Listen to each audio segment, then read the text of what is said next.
नमस्कार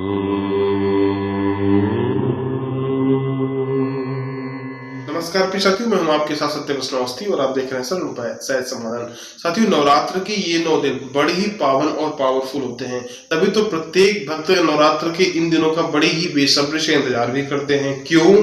क्योंकि नवरात्र के ये जो दिन होते हैं, ये भक्ति सागर में डूबने का, विलीन होने का बड़ा ही सुंदर सुनहरा अवसर प्रदान करते हैं। साथियों, नवरात्र के प्रत्येक दिन प्रत्येक भक्त की जिंदगी में नई ऊर्जा, नया उत्साह और नई उमंग लेकर के आते हैं। तो बस नवरात्र के इन दिनों को और पावरफुल बनाने के लिए हम आपके समक्ष 5 कुछ ऐसे काम लेकर आए हैं जो प्रत्येक भक्त को अवश्य करने चाहिए। ये 5 काम बड़े ही आसान है, आप आसानी से कर सकते हैं। जानकारी शास्त्र प्रमाण के साथ है, बस बने रहिए हमारे साथ वीडियो के अंत तक। चैनल पर नए हैं या आपने हमारे इस चैनल को अभी तक सब्सक्राइब नहीं किया है तो सब्सक्राइब आप अवश्य कर दीजिए, क्योंकि आप वीडियो देखते तो हैं लेकिन सब्सक्राइब नहीं करते हैं। सब्सक्राइब करने के लिए आपको वीडियो के नीचे लाल रंग के सब्सक्राइब के बटन को दबाना होगा और उसके बगल में बेल आइकन को भी दबाना होगा, जिससे हमारे वीडियो की नोटिफिकेशन आप तक समय से पहुंचते रहे। चलिए दोस्तों, वीडियो को प्रारंभ करते हैं। साथियों, नवरात्र में जो पहला काम है वो है तोरण की स्थापना। प्रत्येक भक्त को अपने घर के मुख्य द्वार में तोरण की स्थापना अवश्य करनी चाहिए, क्योंकि शास्त्रकार कहते हैं, हे अश्व आम्र तोरणेन यज्ञ रक्ष सर्व विघ्न निवारय।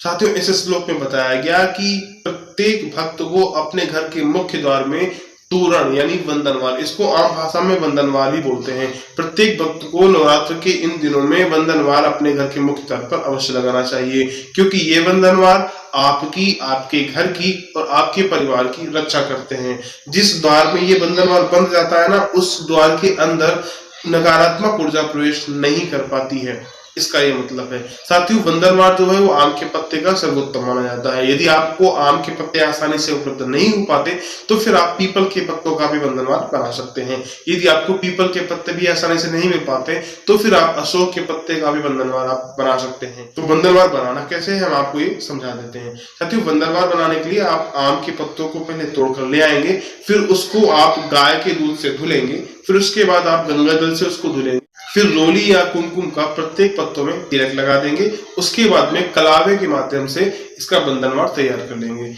और फिर इस बंधनवार को ले जाकर के आप भगवान के समक्ष रख देंगे। उस बंधनवार की आरती करेंगे और उसको दुपाएंगे और इसके बाद में आपको इस बंधनवार को ले जाकर के अपने घर के मुख्य द्वार में बांध देना है। तो ये रहा आपका नवरात्र का पहला काम, जो प्रत्येक भक्त को अवश्य करना चाहिए। घर के मुख्य द्वार में वंदनवार की स्थापना प्रत्येक व्यक्ति को अवश्य करनी चाहिए। इससे घर में नकारात्मक ऊर्जा का प्रवेश जो है वो बंद हो जाता है। साथियों, नवरात्र में दूसरा काम है यवांकुर रोपण। यवांकुर मतलब जवारे, जवारे बोना या इसको खेतरी भी बोलते हैं। तो दूसरा काम जो है वो है यवांकुर रोपण।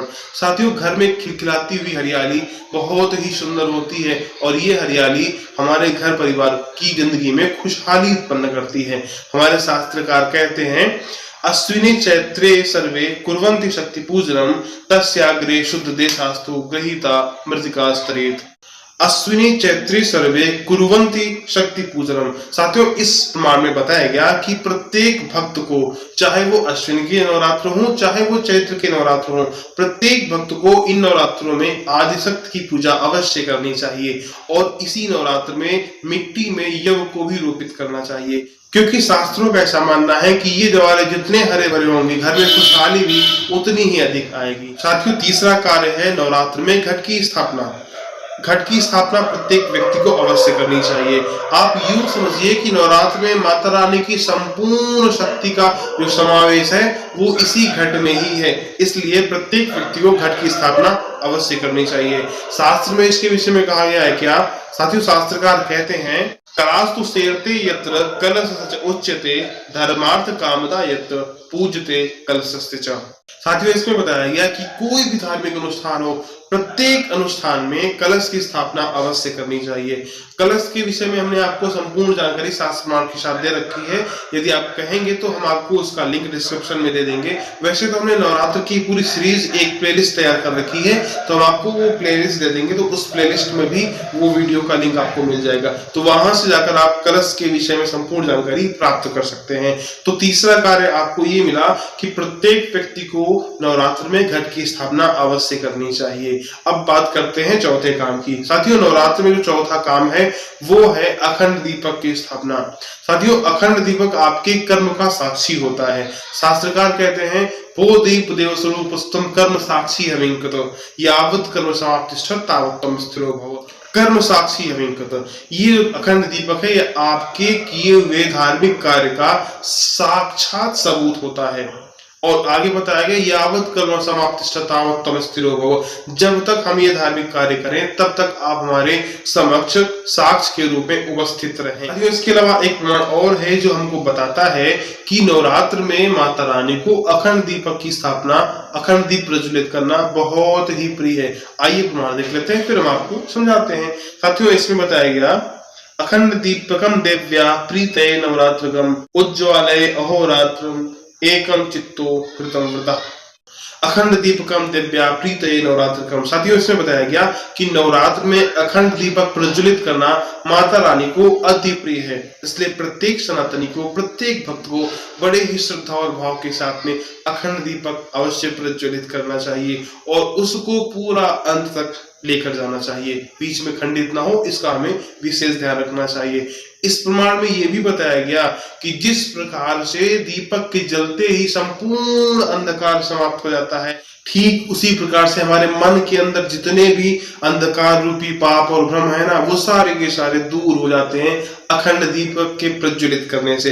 इसलिए प्रत्येक व्यक्ति को अखंड दीपक की स्थापना अवश्य करनी चाहिए नवरात्र के इन दिनों में। अखंड दीपक की स्थापना तो कोई भी धार्मिक कार्य हो, हर धार्मिक कार्य में किया जाता है, तो आपको नवरात्र के इन दिनों में अखंड दीपक की स्थापना अवश्य करनी चाहिए। साथियों, एक प्रमाण और मिलता है जो हमको बताता है कि ये अखंड दीपक हमारे पापों को भी नष्ट करता है। क्या? दीपो ज्योति परब्रह्म दीपो ज्योति जनार्दना दीपो हरति मे पापम अखंड दीपम नमोस्तुते। यानी कि जो दीपक है वो हमारे संपूर्ण पापों को नष्ट कर देता है। ऐसे अखंड दीपक को नमन है, नमस्कार है। तो आपको अखंड दीपक की स्थापना अवश्य करनी चाहिए। इन प्रमाणों से पता लग गया। अब बात ये आती है कि हम अखंड दीपक को माता रानी के दाएं तरफ रखें या बाएं तरफ रखें। तो शास्त्र में इसके विषय में कहा गया है, घृत दीपो भवेत्यक्षो तेल दीपस्तु वामता। यदि आप घी का दिया जला रहे हैं तो घृत दीपो भवेत्यक्षो माता रानी के दाहिनी तरफ स्थापित करेंगे, और यदि आप तिल का दीपक जला रहे हैं तो आप माता रानी के बाईं तरफ स्थापित करेंगे। तो आपको अखंड दीपक की स्थापना अवश्य करनी चाहिए। साथियों, 5वां नंबर है ध्वजारोपण।